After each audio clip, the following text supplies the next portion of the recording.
Alors on va parler pour finir des pays du tiers-monde, parce que alors là, le système dont je viens de vous parler, il est merveilleux parce que, bon, c'est très bien d'endetter une belle-sœur dans une petite ville, c'est très bien d'endetter une grosse entreprise dans une capitale, mais le top du top, c'est d'endetter tout un pays d'un coup. Et là, il y a des spécialistes de ça, il y a le Fonds monétaire international, il y a la Banque mondiale, il y a l'OMC, qui ont des individus, des équipes particulières qui vont dans les pays pauvres, en général où on peut trouver des ressources qui sont utiles aux pays riches, des ressources minières, des ressources géologiques, des ressources énergétiques, du pétrole, etc. Et on dit aux dirigeants de ces pays, est-ce que vous savez que vous êtes assis sur des montagnes de profits? Mais comment vous allez faire pour les tirer du sol, pour les extraire? Vous n'avez pas d'usine, vous n'avez pas de route, vous n'avez pas d'ouvriers, vous n'avez pas de savoir-faire, vous ne savez rien. Et pourtant, Dieu sait que vous pourriez vous enrichir, et enrichir votre population. Ben non, on ne peut rien faire, on n'a rien, on n'a rien. Ben écoutez, nous, on est le FMI, on est la Banque mondiale, on peut vous prêter des milliards de dollars. Et avec vos milliards de dollars qu'on va vous prêter, vous allez pouvoir exploiter vos ressources et nous rembourser haut la main sans problème. Mais il y a une petite clause dans le contrat de prêt, et de toute façon vous ne pouvez pas y couper, c'est que vous allez avoir besoin de routes, vous allez avoir besoin d'un port pour que les pétroliers puissent aborder, vous allez avoir besoin d'un pipeline pour aller des puits de pétrole au port, vous allez avoir besoin de soldats pour protéger le pipeline des terroristes, donc on amènera aussi quelques soldats, et vous allez avoir besoin de beaucoup d'argent pour financer tout ça. Et à qui vous allez acheter tout ça? Où sont vos entreprises? Mais on vous a dit, on n'a pas d'entreprise. Ah bon? Ben écoutez, c'est pas grave, nous on en a. En Occident, beaucoup, on en a plein. On a Halliburton qui fabrique des usines, on a Areva qui a besoin d'uranium, on a Bouygues qui fabrique des autoroutes, des ports, tout ce que vous voulez, on va vous faire ça aux petits oignons, pas de problème. Et c'est comme ça que ça marche. On vous prête 15 milliards, sous réserve que vous fassiez travailler nos entreprises, de toute façon vous ne pouvez pas faire autrement. Donc regardez bien ce que ça fait au point de vue monétaire.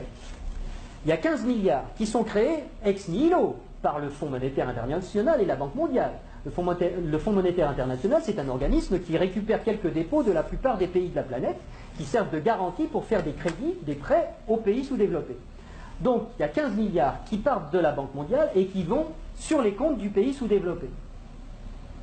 Et aussitôt ces 15 milliards-là qui sont dans le pays pauvre, ils retournent dans le pays riche pour aller payer des entreprises occidentales qui vont dans le pays pauvre faire du boulot, construire des trucs. Du point de vue du pays riche, quand vous allez vendre des produits et des services dans un pays pauvre à l'étranger, pour vous, c'est quoi? C'est des exportations ou des importations? Des exportations. Voilà. Je vais aller exporter une usine, Areva, moi français. J'exporte une usine. J'exporte du travail. J'exporte des chars. J'exporte des fusils. J'exporte des outils, de l'outillage. Donc, ce qui est génial, c'est que les 15 milliards qui sont partis des pays occidentaux, qui sont allés dans le pays pauvre, il y a des services qui sont exportés par les pays occidentaux envers les pays pauvres, et l'argent, qu'est-ce qu'il fait?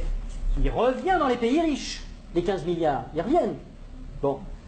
Et donc les 15 milliards, c'est comme si on avait eu une belle-sœur qui avait emprunté 15 milliards et qui nous les distribue, puisque les ouvriers des entreprises des pays occidentaux, les actionnaires des entreprises des pays occidentaux, ils vont avoir plus d'argent grâce à ces 15 milliards qui reviennent.